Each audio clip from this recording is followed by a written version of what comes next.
So I'm from the Calgary Sexual Health Center. Currently we are chatting. I am actually in Calgary, Alberta, Canada, and I'm very excited to be working with all of you folks in Pennsylvania. I think it's a really interesting partnership, and I'm expecting to learn a lot from you. So today we are talking about the touchy topic, sexual consent and engaging adolescents with disabilities. We will be together for about an hour and a half, and I do expect that there'll be lots of time for questions, there'll be lots of time for conversations. I by no means want to chat at you for the full hour and a half, and I do encourage you to use the chat box as much as you're comfortable in, and quite fully, I will be monitoring that at the same time. So I want to really quickly let you know about Calgary Sexual Health Center and where I work. We're a possible resource for you. So the Calgary Sexual Health Center has existed for about 45 years now, and we're one of the largest sexual health agencies in Canada. We have a really huge variety of programs. The program that I manage is our Professional Development Institute. So we've trained over 25,000 professionals since 2009, and I believe that our program is quite important because what we really found is, and I'm sure you see this, we might send clients to doctors, we might send them to nurses. We've made a really, a good start with having conversations with them, got them comfortable talking about condoms and healthy relationships, and then they go to a physician who maybe doesn't repeat those same messages. And so my job is really to help work with professionals to become a little bit more comfortable and confident in talking about sex and sexuality with their patients and their clients. So we offer about 14 different topics focusing on stigma, sexuality after trauma, consent, healthy relationships, and so we'll be doing some of that content with you today. We really focus on healthy bodies, healthy relationships, and healthy communities at Calgary Sexual Health Center. And so we have several different programs. I would encourage you to check them out online. Specifically around disabilities, we've been working with folks from the disability community for about 20 years. We've been doing sexual health education in the schools with folks with disabilities for that entire time. We also have one-on-one counseling where we provide information about healthy relationships, boundaries, consent to folks with disabilities across the lifespan, so from 0 to 110. And we also do professional training in this topic. So we did about a year focused research on what happens when we work with healthcare providers and social workers and counselors to be more comfortable talking about sex and disability. And so that's the part of what the work we'll be doing with you today. So please do go online. Our website is listed at the end of this presentation. You can learn about some of our programs. We have programs for young men. We have programs for newcomers to Canada. We have programs for youth. We see about 10,000 youth in the school systems per year. And we also have programs for parents. So please feel free to check that out. All right, so our goal for today is we're really looking at discussing sexual health and sexuality with adolescents with disabilities from a trauma-informed perspective. So we're going to unpack that a bit, talk about what that means. I want us to take some time to consider our own personal beliefs, attitudes, feelings, and biases regarding sexuality in people with disabilities. And then finally, I really want to work towards enhancing all the great things that you're currently doing to work with adolescents with disabilities to prevent or intervene in sexual abuse. I just saw that slide looks really odd. So that's kind of our focus for today.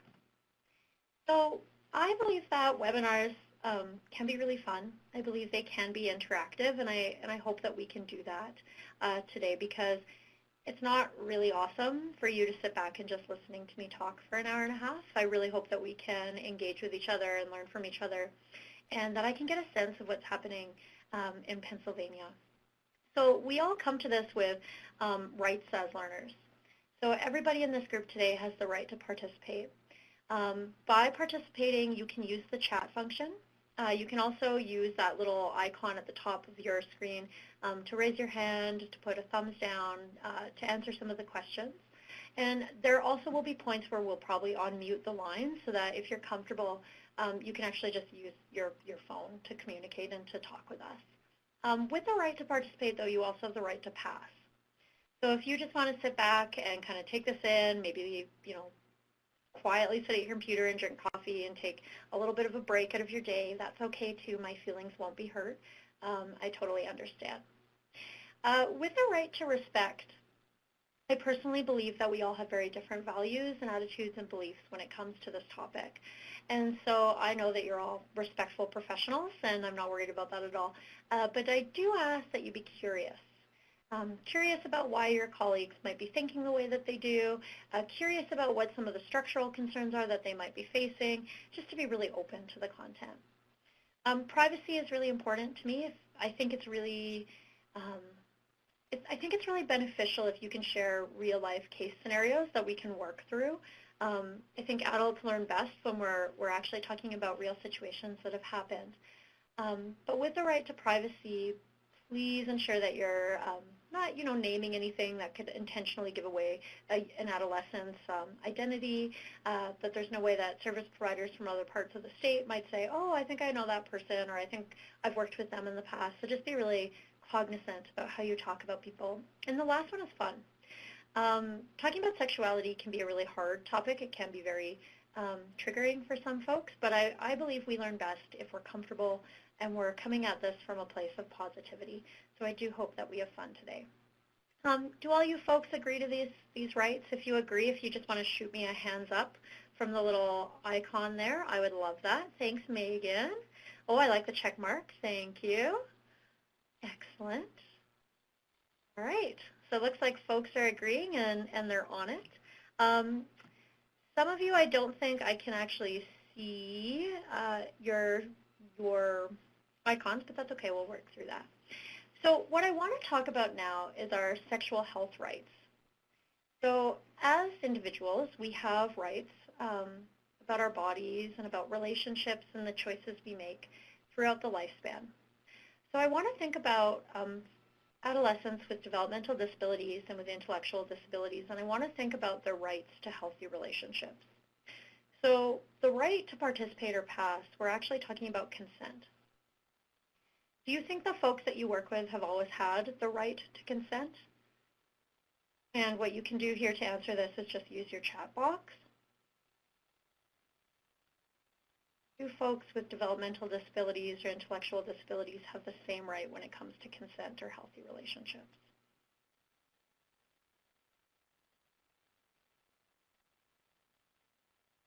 And don't worry about the pauses, folks. You're not losing the sound. I'm just waiting for people to type. So Amber has a really important point. They do have the right, and that's absolutely true, but that right isn't often respected.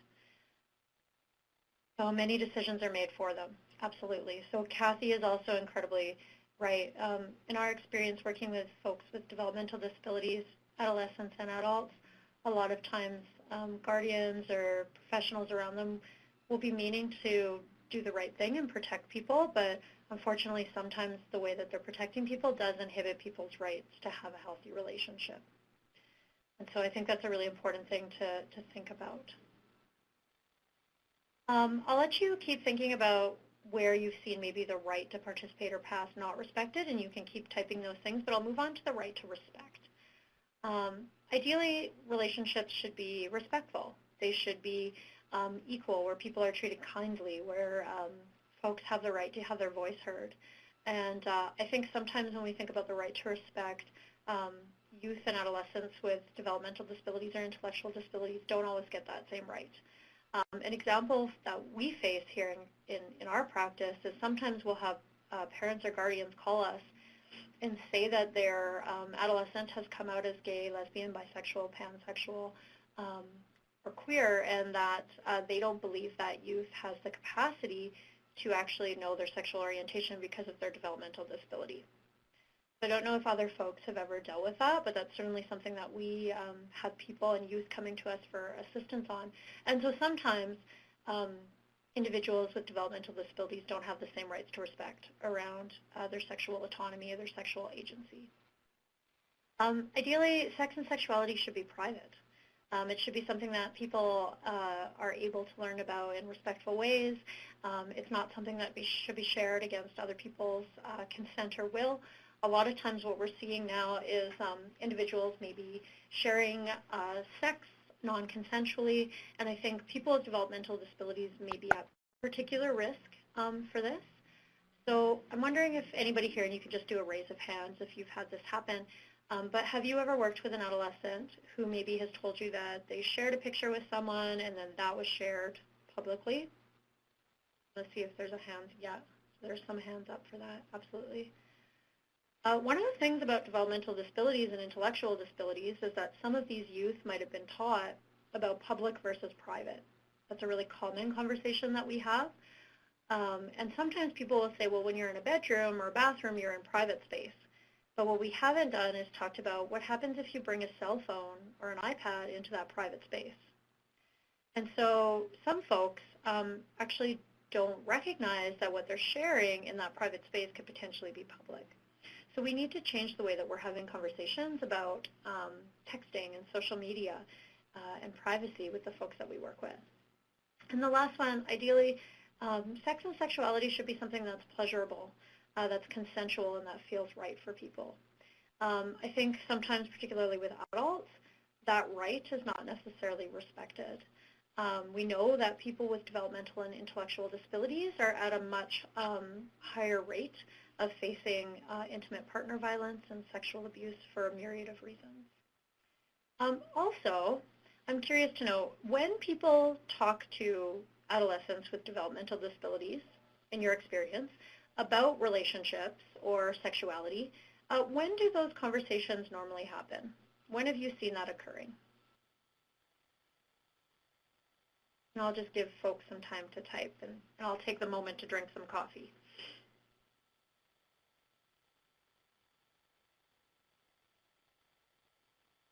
When do we typically have these conversations with youth?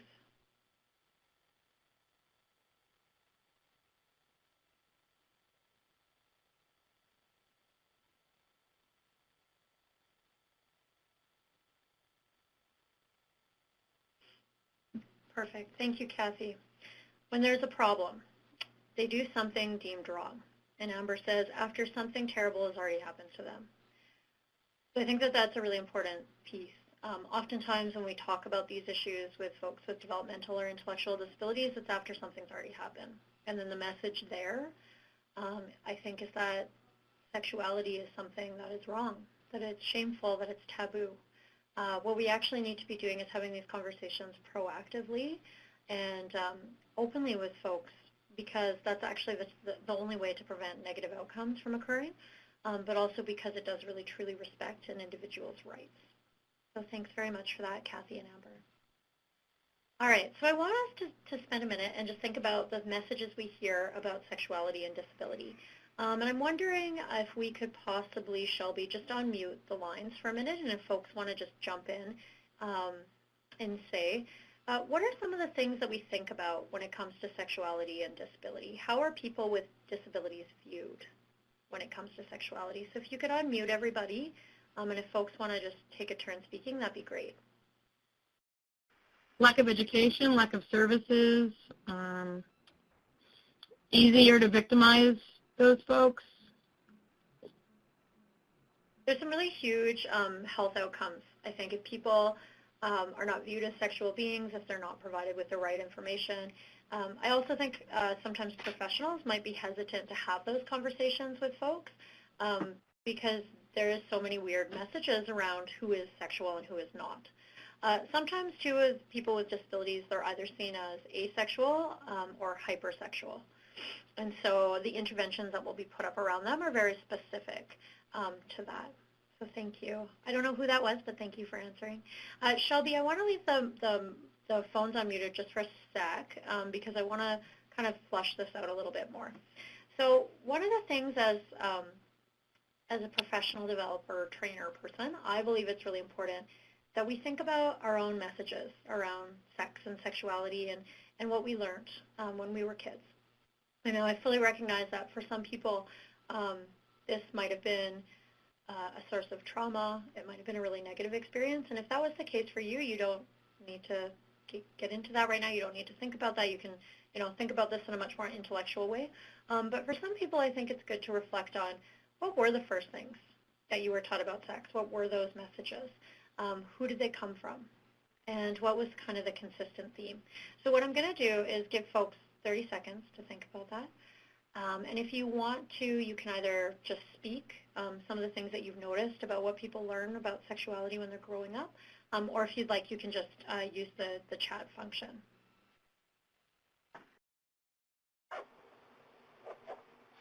This is Shelby. Hi, Shelby.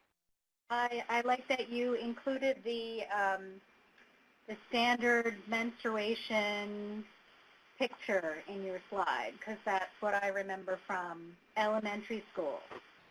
There were no penises or vaginas, just the fallopian tube. Yep, absolutely. A lot of folks learn really specifically about pregnancy without really understanding that there's stuff that occurs outside of the body. Sometimes we learn some really specific things too. So if we learn about anatomy, and maybe we can raise hands, use your little hand-raising function. Who here got sex ed in school? If you received any kind of sexual health information in school, if you could raise your hand, that'd be great.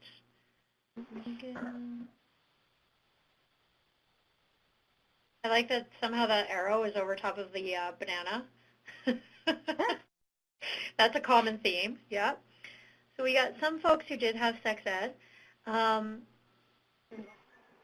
Some aren't saying, and that's okay. One of the things I think about when folks do get sex ed in school is typically that's really focused on bodies. And so if we learn about basically penises and vulva vaginas. And so what do we learn, first of all, about a penis? What's attached to a penis? You can just type it out. People with penises also happen to be who? Boys. Boys, perfect. And people with vulva vaginas happen to be who? Girls. I was going to say girls, thank you, and somebody said it. That's not true.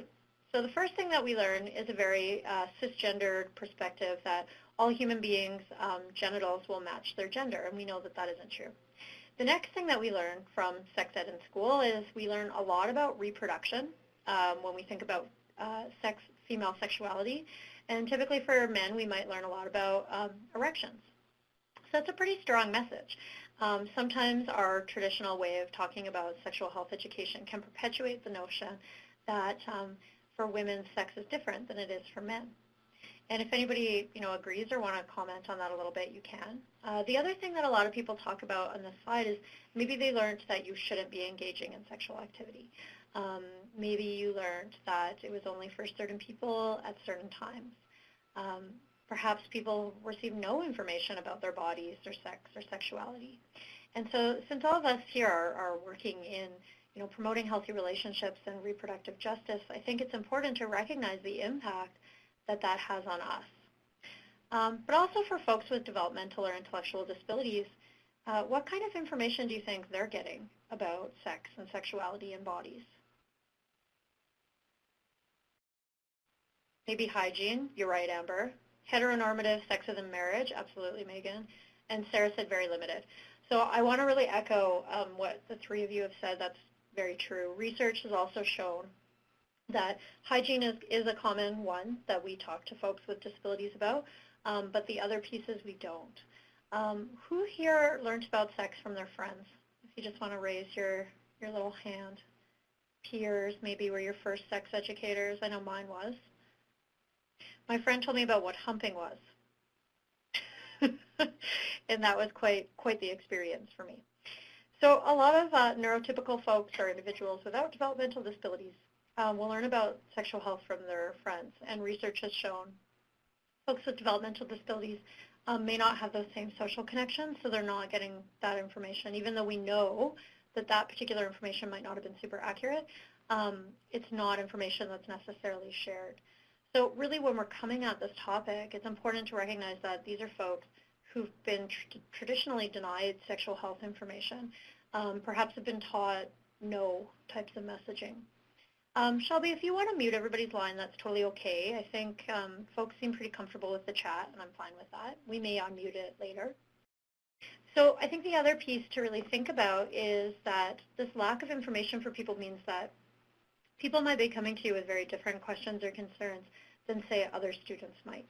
And so it's really important that we're able to provide that kind of base ground information in a really open way. All right. So I want to talk about disability and what that actually means. Disability is also a social construction. And so the definition of ability is considered to fully participate in society. But who makes up society? Who makes those decisions? Does anybody have any reactions when you think about this definition? Any thoughts about it?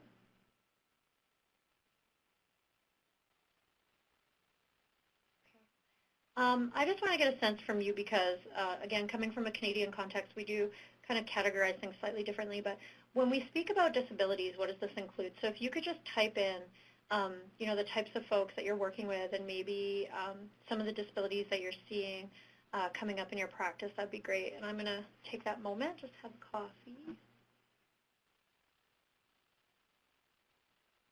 Youth on the autism spectrum, yeah, that's very common for us as well. And I think that's particularly a group of folks who maybe have had less sexual health education. Yeah, so folks with intellectual disabilities, intellectual, physical, mental health. Oh, and I also work with deaf students. That's awesome, Amber. So you're really seeing folks kind of across the gamut. And what I think is really important is cognitive injuries. So in Canada, we would say acquired brain injuries, but cognitive injuries, I think, is a really important thing, too, to talk about. And what I would say is when you're working with students with particular forms of disabilities, it's just really important to be even more cognizant and aware of their learning styles. So you may actually be using the same tools, you may be using the same approaches, but you're just going to want to be more careful and ensure that you're using plain language information, that you're adapting any of your approaches, and that you might need to take a little bit more time with those folks.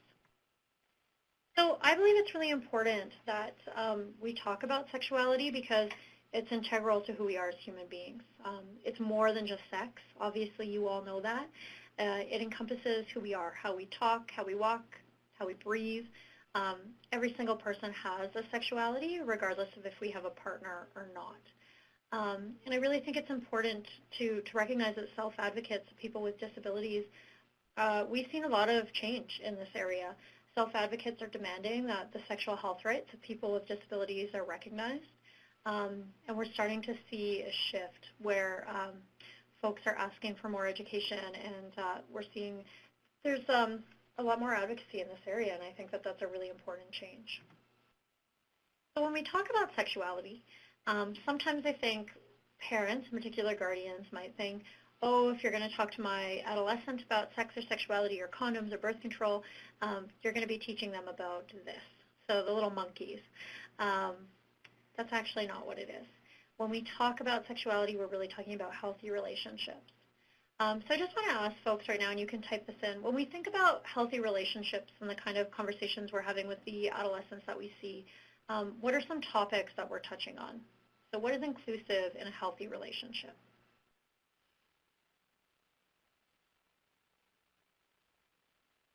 A bunch of you are typing. That's awesome. Communication, consent, condom negotiation. I love that. Mutual respect. Absolutely.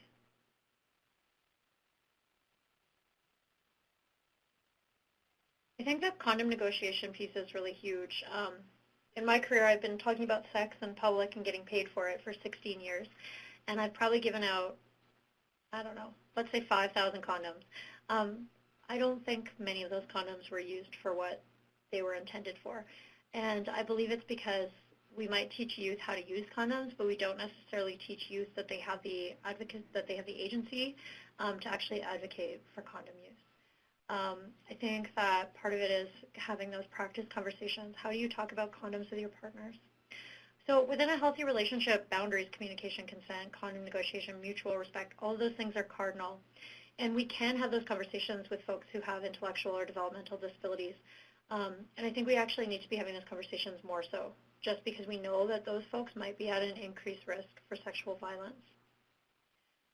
One of the things that I like to think about in this topic is that when we're talking about sexuality and healthy relationships, we're really looking at everything. We're looking at a person's values, beliefs, their culture, their feelings about themselves and others, their physical health, their reproductive anatomy, and also their thoughts and knowledge. So when we're talking about these things, we're really talking about many different facets. And a person might, come to us for perhaps speaking more about physical health concerns, but really we should also be considering some of the other pieces that are involved in that. So I want to think about the folks that you're working with, and particularly centering this on folks with disabilities. What are some of the challenges that you're seeing when it comes to healthy relationships and relationship abuse? What are some of the things that people are coming to you with questions about, or challenges around?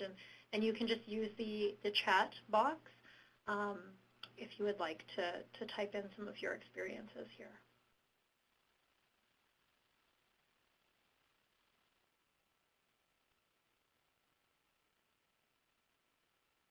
If you're typing, what I'll do while you're typing is talk about cases that we've experienced. So what we do a lot of work with younger adults, so adults in their early 20s, who maybe have not had a very easy time connecting and meeting with other people, who then maybe have met people online. And these folks that they've met online are telling them they're dating and that they're in a relationship. And one of the things that we've seen happen is people have sent money, from their disability checks over to these people because they thought they were in a relationship with them, and then that money has disappeared.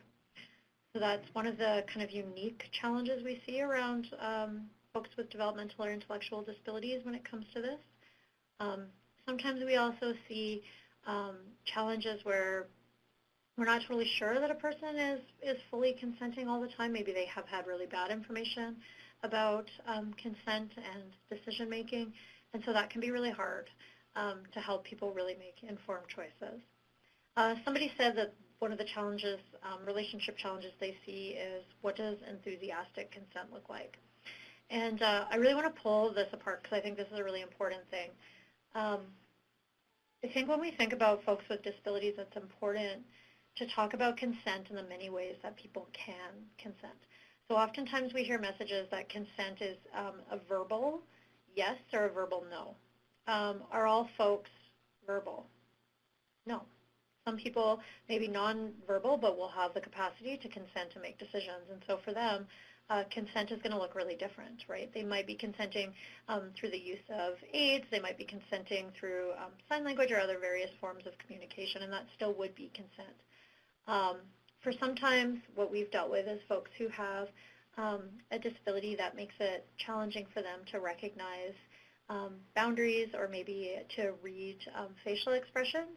We've had to work with people to help them understand when they might be crossing someone's boundary. And the person's nonverbals, or the other person's nonverbals, are telling them that, but they may not be able to recognize that. So we've worked with people to be able to see that more. So consent is definitely an issue for sure.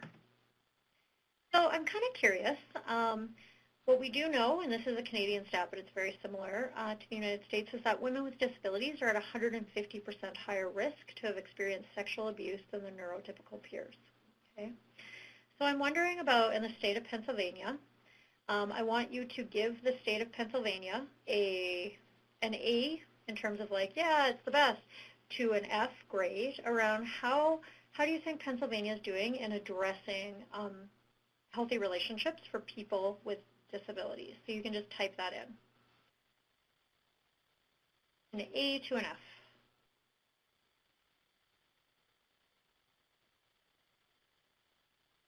A D, that's fair. We see that in a lot of jurisdictions.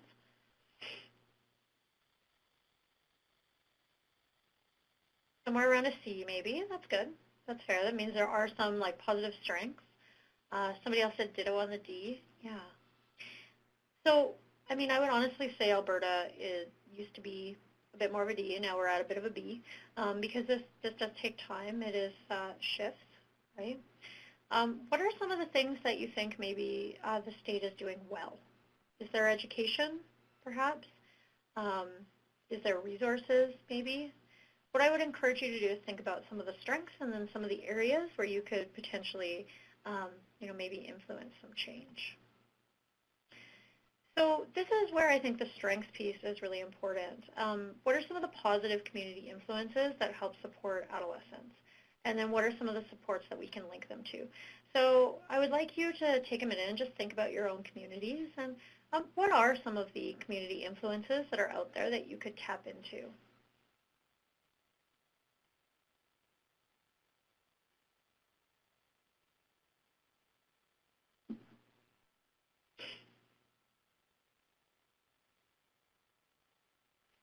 Special education teachers, yeah, that's awesome. Thank you, Megan. We go in and we do work with special education teachers because they oftentimes are so really excellent at having these conversations, and we're just there to provide more of the reproductive health and the healthy relationship pieces. But oftentimes those teachers are like in the forefront advocating. Sometimes, though, those same teachers, if they haven't checked their own attitudes and values around this topic, could potentially be perpetuating some of the shame and stigma that people might feel. I once worked with a 25-year-old guy for 5 sessions. We were talking about anatomy and reproductive health, and for the first 4 sessions, penis was always referred to as no-no. I mean, I think that has a really strong implication of what that person has been taught and kind of what they should view their own reproductive anatomy as. By the 5th session, we actually were able to get him to refer to his body parts with the correct terms. But that was really intense, and I mean, I think that was years and years of people with power in his life informing him that his genitals were not something that he should be comfortable with, right? So I want to chat a little bit about some of the practical tools that folks can do and what they can incorporate into their practices currently. And so, if you do have an adolescent coming in and they're coming in for a very short, kind of one question, in and out, grabbing condoms, going, I think that there's still conversations that can be had in a short time period. And so I just want to focus on some of the tools and some of the things that you yourself can use. So how do we have these conversations? So we start by, I think, learning the facts, learning a little bit about specific disabilities. There's a lot of really excellent information on autism and sexuality and sexual health and healthy relationships.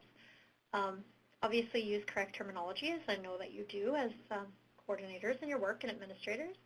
And explore your own feelings and values. I think that this one's a really kind of important piece. And I wanted to spend a little bit of time doing that with you right now. So I want to think about some of the values that we have as professionals in this particular topic, or maybe things that we've heard other people say and their values towards people. One of the things that comes out really strong in this conversation is pregnancy and people with intellectual or developmental disabilities.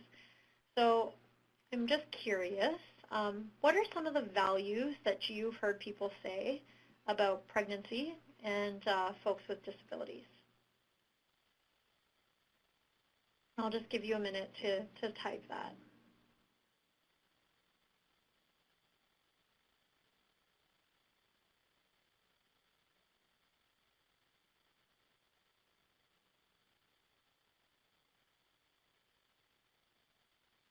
Yeah, so Megan has a really good point that there's this fear, perhaps, of passing on that disability.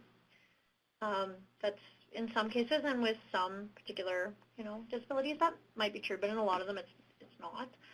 I think a lot of times, too, people are afraid that if someone with a disability gets pregnant, they won't be able to care for that particular child. And I think one of the things that I would encourage you as service providers to think about is what are your values around disability and pregnancy? It doesn't mean you have to change them. It just does mean that if you're, feel one way strongly or the other, that it's important to really think about what those are and how those values might come up in your conversations with the adolescents that you work with. And also recognize that sometimes adolescents will come to you and not actually have a lot of information about pregnancy and about what that means, and so they may need some very non-judgmental facts, which I'm sure you are very good at doing in your job. What are some other values that people might have around disability and sexuality? Have you heard of any values? I think some values that I've heard people express is that individuals with disabilities should not have the right to consent to sexual activity. And I think that's a really important thing to check and to consider.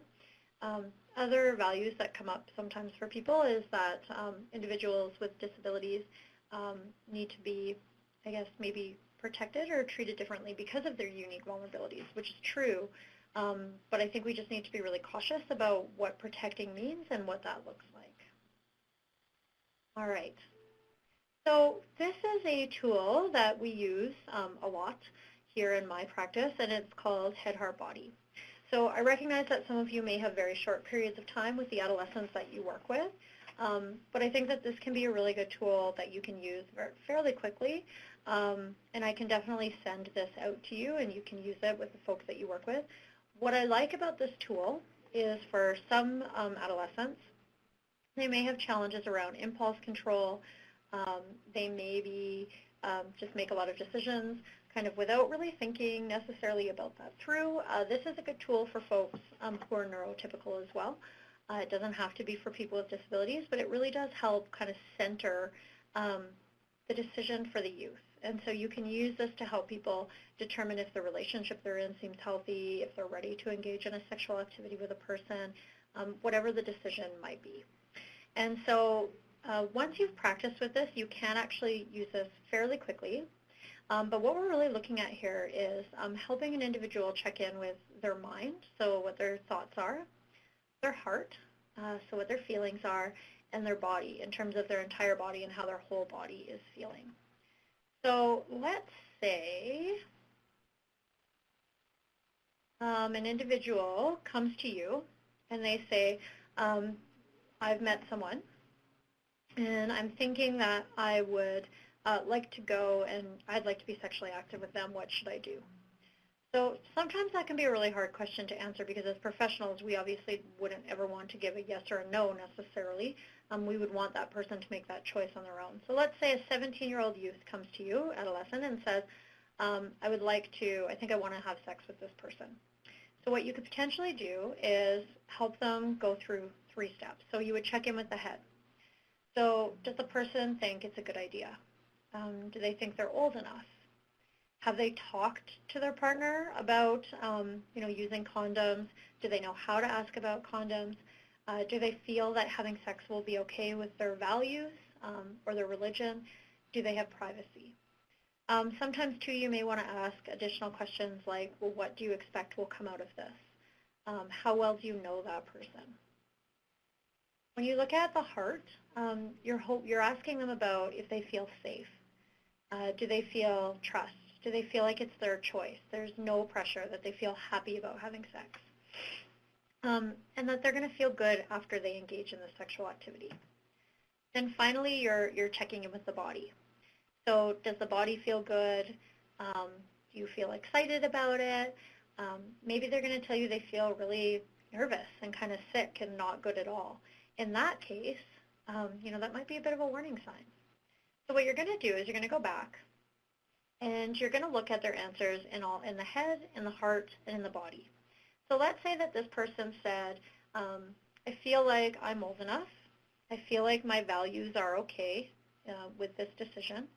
I think that we will be in a relationship afterwards, but they don't want to use condoms. Okay? So there's one X, so like imagine a big X kind of by the head there.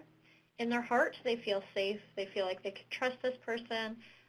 They feel like they've known them long enough. They feel good. And their body feels excited. They're turned on. They're excited about the decision. But because of the condoms, there's an X. So they have one X and 2 check marks. Do you think that they should engage in that sexual activity?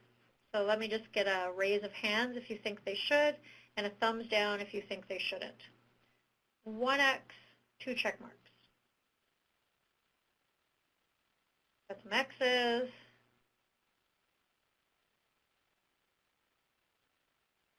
More X's. Some folks not sure. Okay, perfect. Yeah, if people honestly have an X and 2 check marks, that would be a decision they should not do. Because how do you think they would feel if they had sex without condoms? Probably bad, probably worried.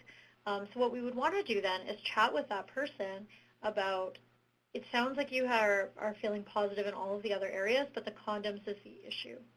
So how do we have that conversation?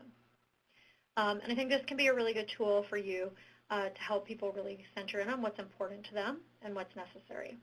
The other thing that is, I think, important too to recognize is that you actually need 6 check marks. So your person that you work with, the adolescent, should have 3, and the person that they're considering engaging in a sexual relationship with should also have 3. What I like about this tool is it allows the person to think about what their own values are. This is a good tool for people who have developmental or intellectual disabilities because it is a visual tool. It's something that they can go through very slowly and that you can use plain language while using it. So I'm just going to go back up here to show you the full piece. So like I said, I do have this and I can send it out to people. We actually have posters that we keep in our counseling rooms and in our spaces, and so we can kind of quickly refer to those when we have youth come in with questions. This tool is also good because you can use it as a bit of an assessment around a healthy relationship. Does the person feel like trust with that person? Do they feel safe? Do they feel comfortable? Things like that. All right, so the Circles program is another really excellent tool that you can use. This one you would require a bit more time with an individual. If it was a quick in and out with a person and they've said something and you're kind of concerned and it seems like, I don't know, I'm not sure about the situation, if you can book a follow-up appointment with someone, this is a really good tool to sit down. And essentially this is made specifically for people with developmental disabilities. And what you do is you actually go through and you look at each circle is a different level of relationship. And what we're centering on here is how much you talk to a person, how much you trust a person, and how much you would touch a person. So what's important about this tool is it allows people to really recognize in a visual way who they have in their lives and who it's okay to kind of engage in certain behaviors with. We've had situations where, let's say, a client has met someone that they quite like in the community, and they have started flirting with that person a lot. That person is actually not at all interested, but the other person, the person with a disability maybe is struggling with that. So what we've done in those cases sometimes is created a circles map. So essentially what you do is the purple circle on the very inside, you can see that. That would be the individual. So that's the individual you're working with. You can let the person know that they can fully trust themselves, they can fully touch themselves, and masturbation in public is themselves, all things. There's a sweetheart circle that kind of goes around and next to this, and that would be a person that you could flirt with, that you could have sexual touch with, you know, that you're dating. You have a lot of trust with that person. They're kind of a special circle. The blue circle would be very, very close family, and we're talking about a healthy family member. So someone that you would want to have a close hug with would be the touch. You would have very high levels of trust, and you would tell this person most things. The green circle would be very close friends. Would you tell them the same thing that you would your family? Maybe, probably not, but it is a different relationship.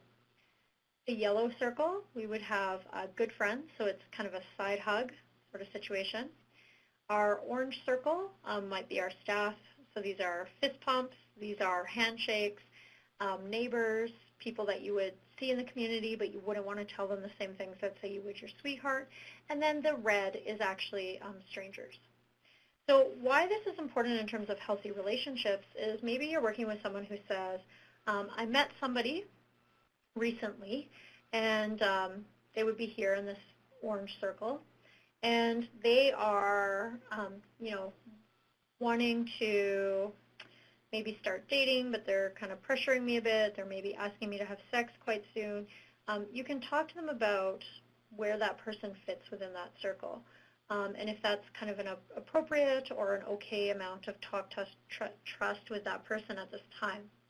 The important thing to remember about circles is that we're never telling people that they may not have a relationship with someone, but that you actually have to move through all of the circles in order to get there, in order to get to that sweetheart is actually the term that they use, that more of a sexual relationship piece.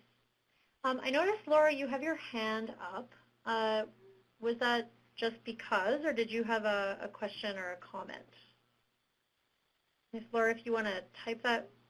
Oh, there is the hands down. So the Circles program is, I think, really helpful for people, and you most certainly can use that.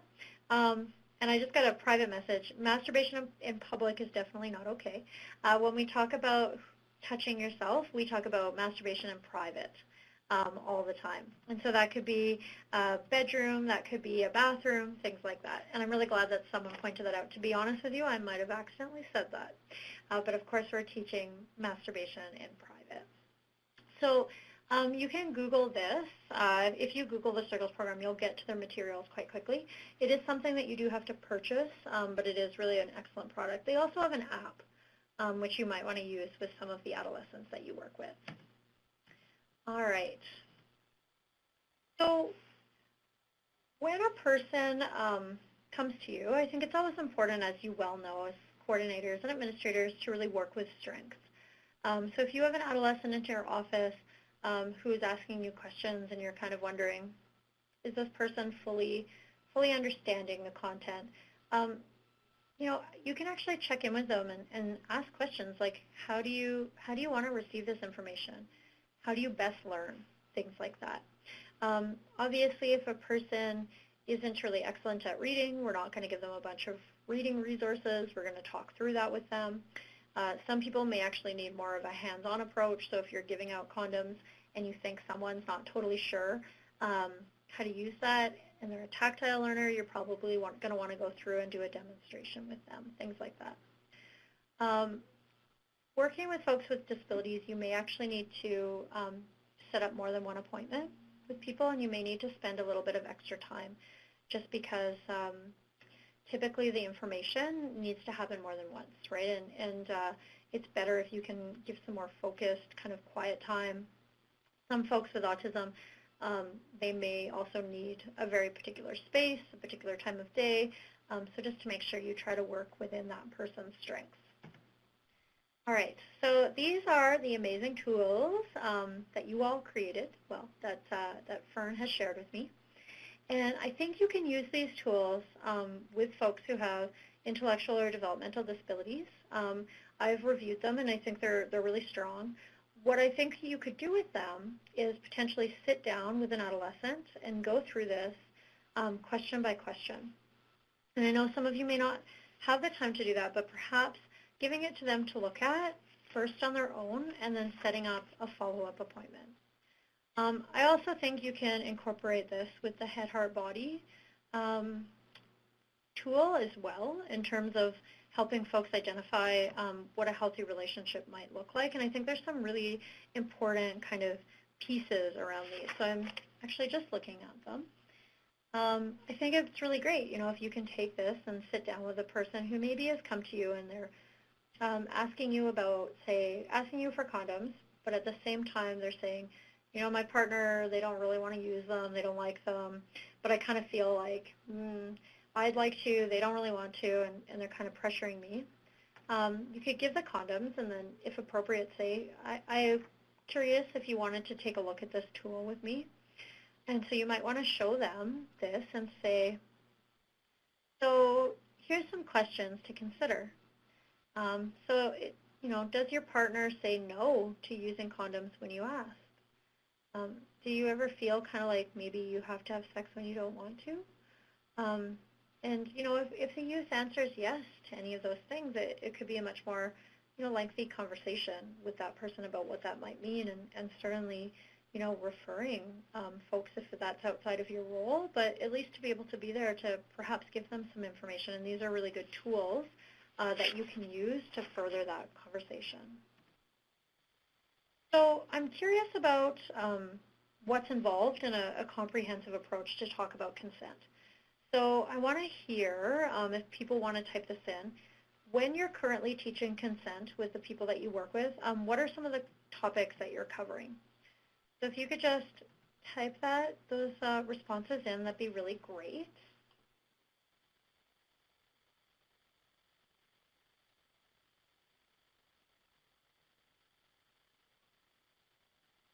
Thank you, Megan. A few of you are typing. So, teaching people that they can say no, that's an important tool. I would also say that it's equally as important that we teach people that they have the right to say yes as well. Body language, that one's huge.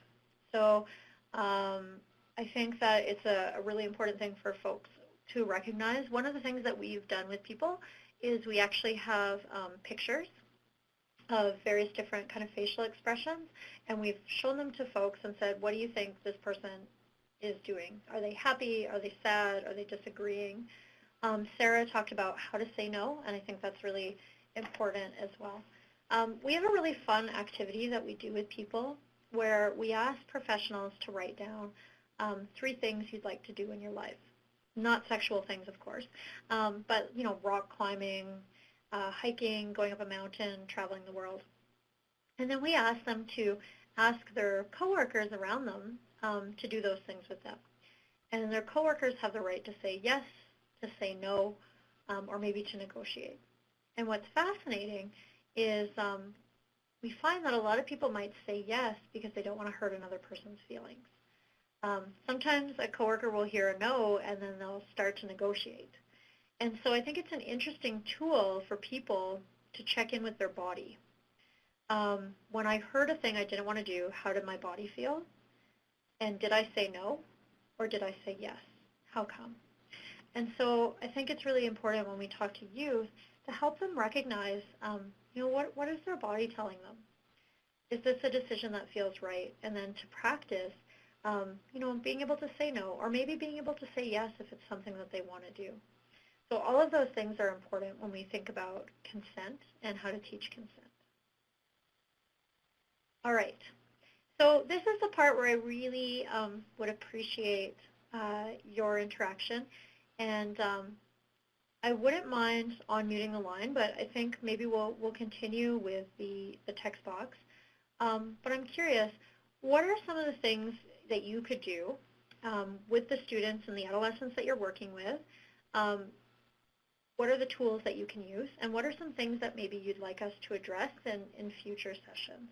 So, great. So Megan says we could use a better understanding of Pennsylvania law on this topic. And that's absolutely, we have some information today about the law, very minimal, but we will, I think that could definitely be something that we could explore further. Anybody else? Tools for working with parents. So that's awesome, Sarah. That is one of the key things that we did in our project that we researched was how do we work with parents in a way that makes them be more supportive, more open. And so I definitely would love to do some further work in that area. This is great. How can we use motivational interviewing counseling approach with this topic? Tips for language, etc. So that's amazing. One of the things I'll say about motivational interviewing is that it's an excellent tool, particularly when we talk about sexual health and relationships and behavior change. You can still use motivational interviewing with folks with disabilities, but some of the language does have to be a lot more concrete. So I think what we can do in some of the future calls, because of course this is just the beginning of this project, we will be finishing up in June, but there are going to be some other resources that come out, is we could look at some plain language terminology, and we can talk more about motivational interviewing and how we can do that. So I really appreciate those 3 suggestions, and certainly we will build that in. So I think what I'll do for now is I'll kind of move into a couple more slides and then talk about the law. We do also have a person on the line, Rachel, who is an expert in the law. So I may defer to her if some specific questions come up. And then what I'm going to do, Sarah and Megan, is I'm going to take specific notes around working with the parents and motivational interviewing, and we can definitely expand on that in the future products. Does that sound good to everybody? Great. Thank you, Megan. All right. I'm seeing some green check marks. That's lovely. All right. So these are some of the kind of the tools that we specifically use. So we'll focus on boundary activities. The circles map is great for that. Plain language information, and this I think is really important, really in terms of inclusive practice for working with any adolescents, people who maybe English might be their second, third, fourth, or fifth language. That is really helpful. There's something called the Jacksons, and they're an American product. They are expensive. But the Jacksons are actually realistic anatomy dolls. So for some folks who are very concrete in their learning style, or maybe need a more tactile, hands-on piece, they are realistic anatomy. And so I can show those in a future call. The only problem with the Jacksons is that they're currently only made in white skin tone, so they're not as inclusive as they could be. But they are really good if you want to teach anatomy. They also have different fetal models. Sometimes teaching the concept of pregnancy can be challenging, and so the Jacksons are helpful in that sense. The other thing too is it can be really helpful when you're thinking about consent and teaching consent. If you have cartoon drawings, and I certainly can share some of those with you, of different sexual activities. One of the most important things for me is that when people are consenting, they understand what they're consenting to.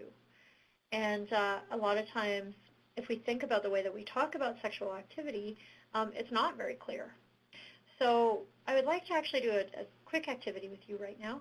I'd like you to type in all the different terms and slang terms that you've ever heard for the word sex, for sexual activity. And we'll see what we come up with. This could take a while. Thank you, Amber. You could just type in like a couple, and let's see. Hit, knocking boots. Doing it, fucking, making love, knocking boots, doing the dirty, getting the D, that's one that we hear a lot, screwing, hanging out, hooking up. Okay. Sometimes we hear sleeping together. Are those terms plain language? If someone who is very concrete in their thinking was asked to knock boots, would they understand what that means? Ah, yes, Netflix and chill. This is how I knew I was old. When I just learned what Netflix and chill means like 2 years ago. But that's a really good example. If we ask people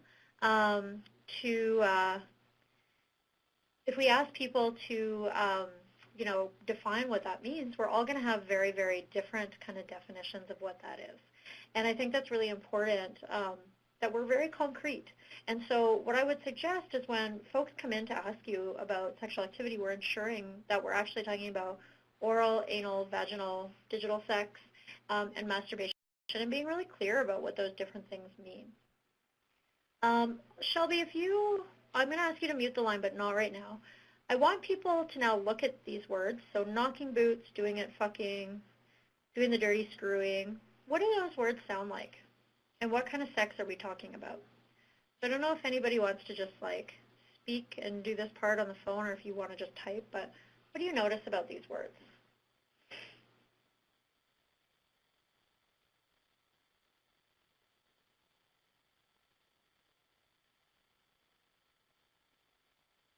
Shelby, if you want to go ahead and mute everybody, I'll unmute myself and we'll just let people type.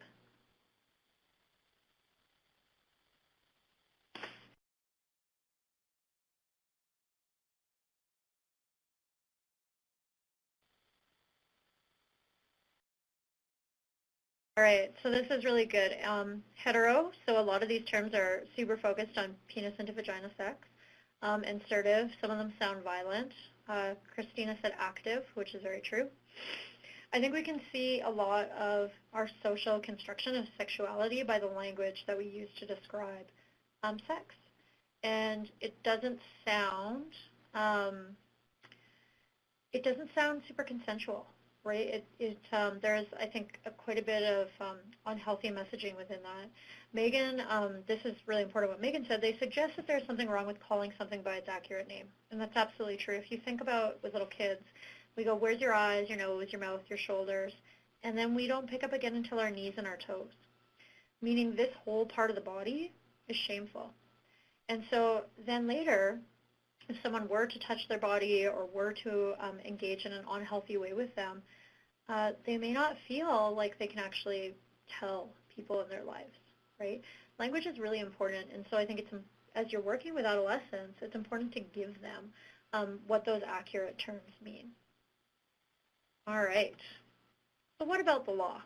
So I am very grateful to the information that I received around the law. And truthfully, the law is quite similar in Canada, actually, which surprised me a little bit.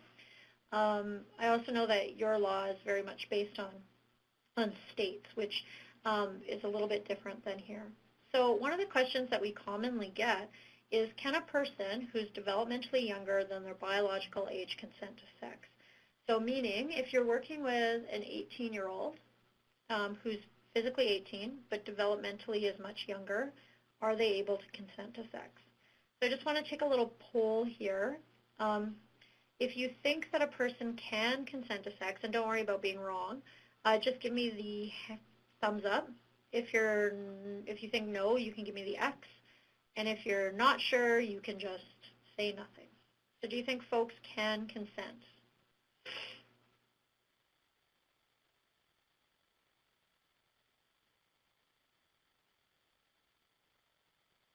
Most people, I think, are not sure, and that's fair.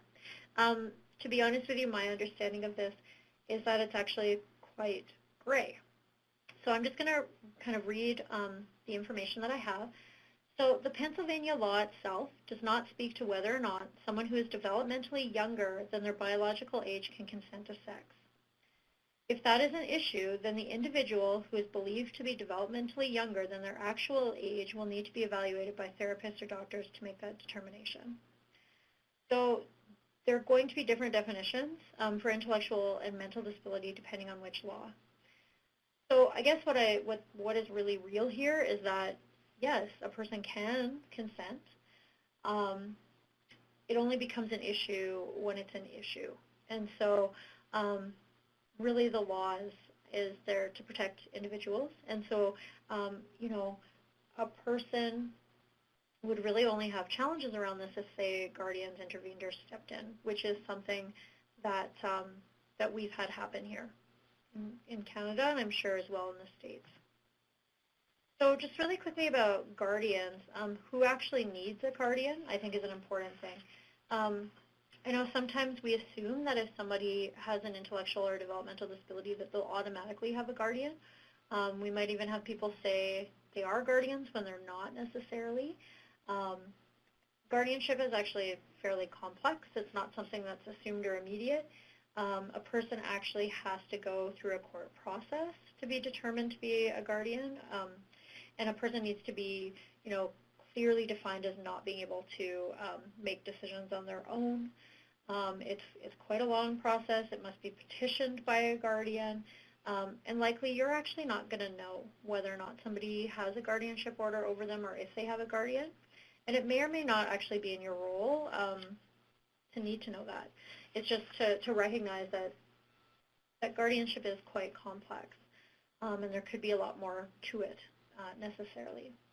So what I think is important, though, is if somebody does have a guardianship order, what role can they actually play? Because I think this is also where we get some questions. So a guardian's main role is to make sure that the rights and best interests of the person with a disability are protected and asserted. The role a guardian plays is largely determined by what type of guardian they are and what authority they have been given by the courts. There are two types of guardians appointed by the courts, those with limited legal guardianship and those with plenary guardianship. A limited legal guardianship has limited authority over certain areas, such as finances, as determined by the court. A plenary guardian has authority over all matters involving the individual. So a guardian can file, this is, I think, very important for the work that you do, a guardian can file for a protection order on an individual's behalf. As a coordinator, you may or may not know the terms of the guardian's authority without seeing the actual papers. So I think, again, this isn't to sort of panic people or make them worry or question about their role, but just to sort of understand and know. The other thing, too, is most times guardianship orders, when it comes to relationships and when it comes to dating, it will be very specific to that order. So just because somebody has a guardianship order, it doesn't necessarily mean that their guardians have rights to make decisions about their relationships, and quite often we only see that if something, very particular in that area has already happened. So I think this one is really important, and you can all kind of see this. Unless this is specifically included in the guardianship court order, a guardian may not have the power or authority to consent to an abortion, sterilization, and so we know that eugenics has been a major issue in North America. The province that I live in, actually, we had the highest rate of sterilization and eugenics for folks with disabilities, and so some of the people that we work with actually have experienced sterilization without being told that that was happening. So that's a really real concern. Psychosurgery, so that would be, I believe, lobotomies and things like that. Electroconvulsive therapy or removal of a healthy body organ. They also cannot, unless it's specifically included in the guardianship order, prohibit a marriage or consent to a divorce. And I think that's really important when you think about healthy relationships and people's rights. They also cannot consent to the performance of any experimental biomedical, behavioral medical procedures, or participation in any biomedical or behavioral experiment. So I think if you are curious about more information regarding this, in terms of, reproductive rights for someone with an intellectual or developmental disability, then, there's lots of ways that you may be able to find out more information. And this might, be outside of your realm as a coordinator or as an administrator. But if this does come across, I would encourage you to consult with, the folks that you're working with your administrators. And you may need to find out if there's a court order and what does that state, right? If somebody is being told that they need to go on birth control, and they're coming to you and saying that, just the same way that you would about any other kind of situation, is you'd want to ask more questions about that. Do they understand what that birth control is for? How do they feel about it? My practice is that I believe every single person has the right to understand what kind of birth control they're taking and to know the effects of that, to understand all the information around that. And we just might have to change the way that we deliver that information in a way that makes sense for people. So there is a really good resource if you are a coordinator working with an adolescent who has a disability that maybe wants to have a baby. You can connect with Disabilities Rights Pennsylvania for more information about all of this. And I recognize that that was a lot of information, but I think that in terms of the legal pieces, we'll be definitely exploring this further, and we can have larger conversations or some more assistance specifically to this. I'm curious, does anybody have any questions about the legal information, the legal pieces, or really anything that came up? Hi, Becky. Is it possible to go back to that slide where you had the list of all the things that guardians may not consent to? Yes, perfect. Thank you. There you go. Great, thank you. This is Rachel. So guardians can't consent to it unless it's specifically put in a guardianship order. So technically they can consent to it, but it has to be spelled out. Does that make sense? It's not automatic. Yes, thank you. Great. And I guess I'm just thinking in terms of how in Pennsylvania minors can't consent to abortion, for example, unless they have parental consent. And I'm guessing that would mean the same thing for youth with intellectual and developmental disabilities unless specifically outlined in their guardianship agreement. Yeah, this is Rachel. I would assume the same. I mean, obviously, there's a waiver to get around parental consent in Pennsylvania, and I would assume that would apply similarly to a disabled individual, assuming they have the capacity to make those decisions. Let's assume they don't have a guardian appointed on their behalf and can make those decisions. They could participate in that process. Does that make sense? Yes. Great. Okay. Thank you. And we Moving forward to the next slide, Becky, please. Yep. Thanks. This one? Yes, thanks. I just wanted to address the second bullet about what rights does someone with IDD have who has been sterilized without knowledge or consent, that if this happens, it is an indirect violation of that person's rights, and that is something that may be reportable to Childline as child abuse. So I know we've talked a lot about that, over the past year particularly, and I just wanted to add that in, as something that we can add to sort of the mix of what could be reportable. I mean, we've already talked about perhaps there are a lot of questions that, we need to be asking when these things come up, but I would definitely, encourage people to interact on a very individualized basis without projecting assumptions, but also, keep this in mind, in what might be reportable if someone's describing something that sounds like they may have been sterilized without their knowledge or consent. I think that's really important. Thank you, Fern. Sure. And, I think that third point is a really sticky point about how to work with an adolescent with a disability who wants a baby. Again, it's like following that line of where, asking really important questions and connecting with the disability rights of PA for, that support around how to work with someone if this seems like, it's really something they need support around, or that you need to bring in, another person to navigate these discussions perhaps, or to provide technical assistance on how to navigate the discussions. And I think that's a really important piece. As much as possible, trying to work with a myriad of folks when it comes to this topic is really fundamental, right? Especially because folks with disabilities may have support people in their lives. They may have more staffing than other adolescents that you work with. And so if you can, as much as possible, kind of build a network of support around a person, that's usually, much better practice. Right. And if someone, needs to know what parameters or what limits are within that court order with the guardianship, how would that coordinator know how to navigate that? Would they have access to it? Is that something coordinators have come across before? So that's something that I guess it's challenging because from my understanding, a lot of that information is confidential. So the coordinators might not be given that information by the schools. And, we have run into an issue at one of the schools where a special education teacher had said, this student is not able to consent to sex, so they can't be coming to the Health Resource Center because then you have to do a mandated reporting for that.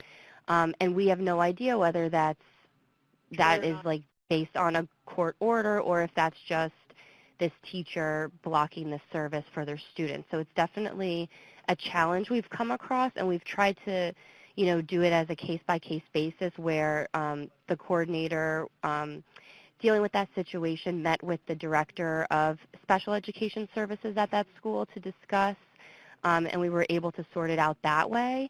But I would say in general, we're not going to have access to know exactly what court orders might be in place for every student, and even what their individual education plan, their IEP is either. That's what I was. You have, as Becky kind of talked about earlier, if you've got a guardian saying that they have certain rights over the adolescent that they don't, and only the court order holds that information, there could be a breach of rights. So I'm just.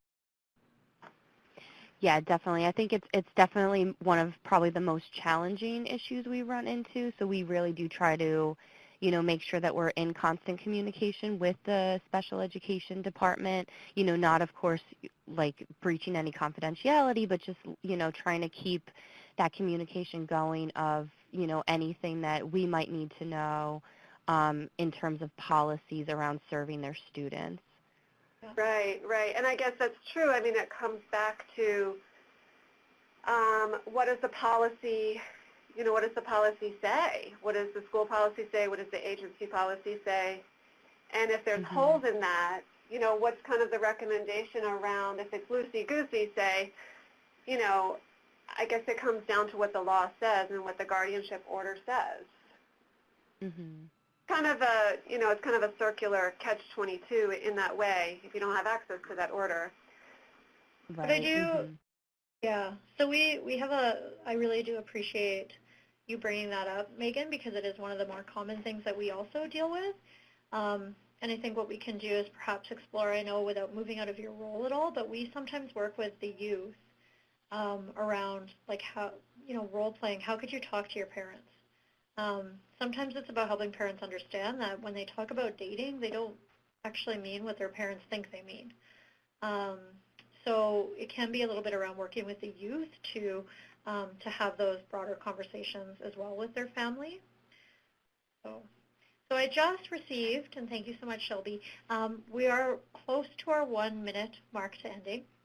So there's a couple kind